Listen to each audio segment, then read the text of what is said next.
citizen, father of 5 children. May his memory be a blessing. Yesterday we also saw a horrendous scene, something that I don't think none of us would imagine to see on a video. In this video, what we saw is Hamas terrorists throwing the body remains of a hostage out of a window. Let me repeat this. Hamas terrorists throwing the body remains of a hostage out of a window. After that, Hamas hid and buried the body remains. And then they called the Red Cross to pretend they had discovered a body.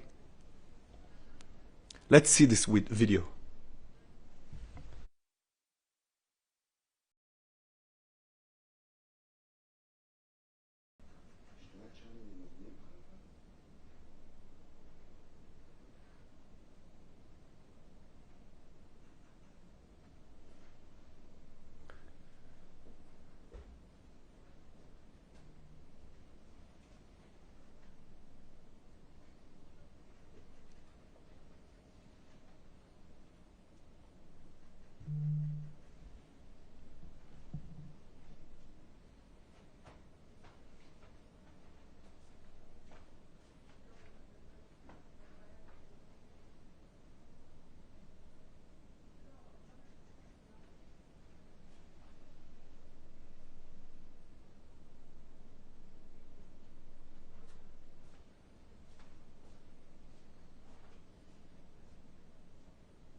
I want to show you now what the Red Cross said about this horrendous scene. The Red Cross condemned it, condemned what they called the fake recovery, and the Red Cross said they attended the place at the request of Hamas in good faith.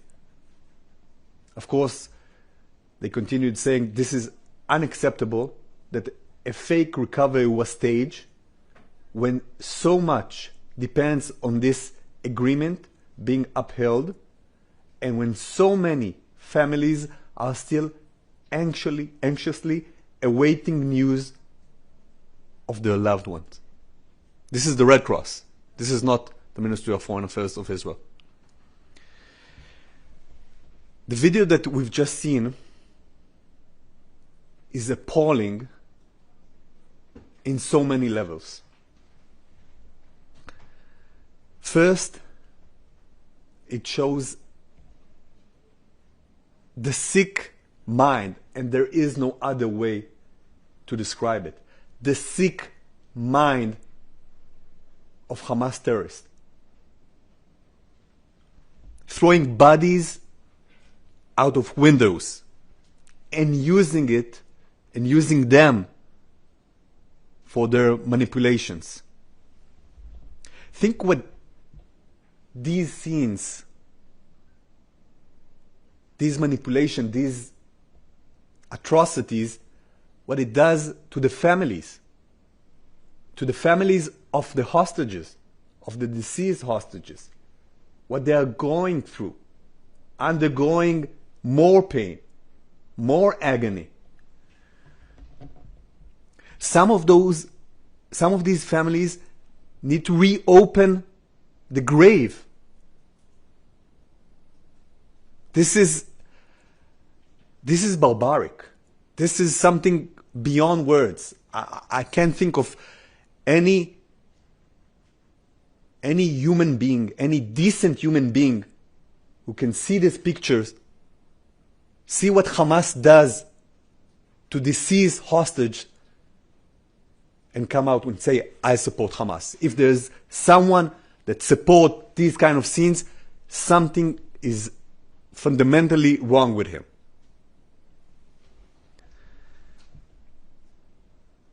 But this video proves more. It proves that Hamas constantly lies. You have it on camera. Hamas comes with this excuse that they don't know where the deceased hostage are, and you have it on camera, and we know it, and we said it, that they do know. They do know.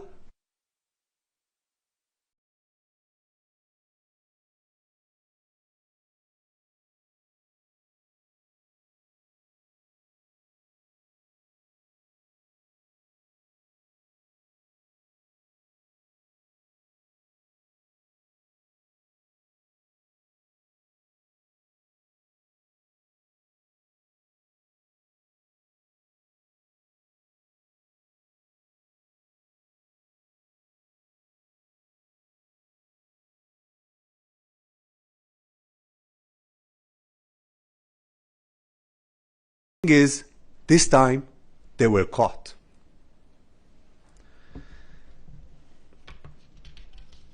And the other thing that this video proves, and again, this is a point Israel is saying time and again, that Hamas violates time and again, constantly, the ceasefire agreement.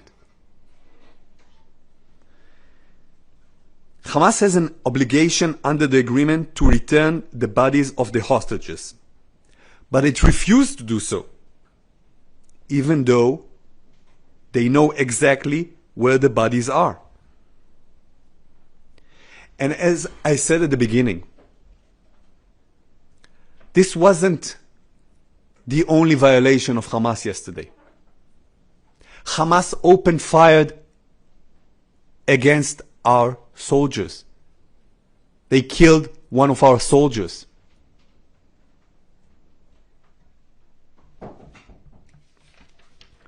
Since the beginning of the ceasefire, Hamas has violated the agreement hundreds of times. Yesterday was just another example of these violations. Israel will not stand by while being attacked. Israel will continue to uphold the ceasefire agreement and will respond firmly to any violation of this agreement. Thank you. I will now take questions. Yes, please. You want to read? I think I don't need the microphone. I'm embarrassed enough. How Israel sure that Hamas violated this ceasefire and soldier was not killed by rebel gangs in Gaza? That's one. And does the ceasefire agreement allow for such a heavy-handed response? This goes far beyond responding to the limited spread. Please, no comment. Thank you. We know for a fact that Hamas is violating the agreement. We know for a fact that Hamas is opening fire on our soldiers, not for the first time. I remind you, they already did so. And we know for a fact that Hamas is violating the agreement also in terms of the body returns. So yes, the answer is very clear. Hamas is responsible for the fire. Hamas is responsible for the violation. And in terms of the response, we said very clearly, we will respond to any violation. We will respond to those violations firmly. And this is what we did. And as of 10 a.m. today, Israel said, that is, Israel will continue to uphold the ceasefire. I want to be very clear. Israel is committed to the ceasefire. Israel is committed to the Trump plan.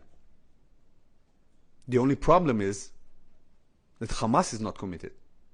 The only problem is that Hamas is violating the ceasefire, shooting at us, doing those terrible, barbaric, sadistic maneuvers with bodies of the hostages. And Hamas is doing so because it does not want to see the Trump plan advance. Because part of the Trump plan idea, and it's part of its main elements, is that Hamas will be disarmed. So Hamas is trying to do everything possible to avoid this. Yes, please. Thank you. Marie Finoshina, RT International. Oren, the IDF says that it targeted Hamas terror infrastructure in Gaza during its strikes. Now we hear from Gaza's health ministry, and these are the latest numbers, that around 100 Palestinians were killed in these strikes, including children. My question is, what was the concrete goals of these strikes, and was it achieved? And in your view, was the response proportionate? And do you have any specific information on who exactly was killed? Thank you. Thank you. I think your question might be more accurate if you would start it. Now we hear from Hamas health authorities, because Gaza health authorities are Hamas health authorities, and those are notorious for their lies. We've seen time and again that you cannot trust any number, any information coming out of Gaza. You see that supposedly decent, neutral information that has to do with the return of bodies of hostages was manipulated. So we know for a fact that they are manipulating everything possible, and sometimes they are also being caught for that. Secondly, the IDF operates and direct its fire aims only at terrorists. When it comes to the urban situation in Gaza, what is often the case is a syndrome that we all know all too well, which is called human shields. Hamas is using the population, exploiting the civilian population, and locating itself within civilian facilities. So this is part of the situation in Gaza. And Hamas is torturing the civilian population in Gaza not only by its location. They are doing so also directly. And I'm referring to executions that are being held in daylight in the streets of Gaza. Hamas terrorists are shooting people in the head, and no one says anything, and it's okay. So this is attests to the nature of Hamas and the way they conduct themselves, not only towards Israelis, but to civilians in Gaza itself. Thank you. Was the goal achieved? Sorry? Was the goal achieved? I can check with the IDF about the what they call BDA, the bomb damage assessment, and we can get back to you about the details of this. Yes, please. Joe Floater from the BBC. How much coordination was there with the United States before these strikes were launched, and were they happy with the assessment of the collateral damage, given that a lot of people died? Right. So I can refer to the coordination bit of your questions regarding the happiness. I think it's best to ask the Americans themselves how they feel. But yes, there was coordination. There was the Americans were informed about this activity, about this operation, and again, I would refer you to the Prime Minister's office regarding the exact sequence of the events, but I can tell you surely that they were informed.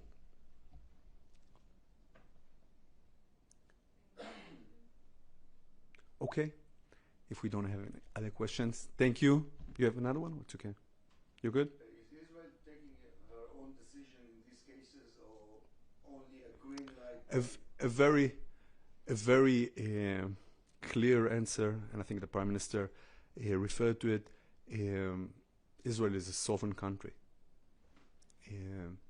and this is the most important thing that you need to keep in mind in this regard. Of course, we enjoy the closest relationship with our closest friend, which is the Americans, and this will continue to be the case. Thank you.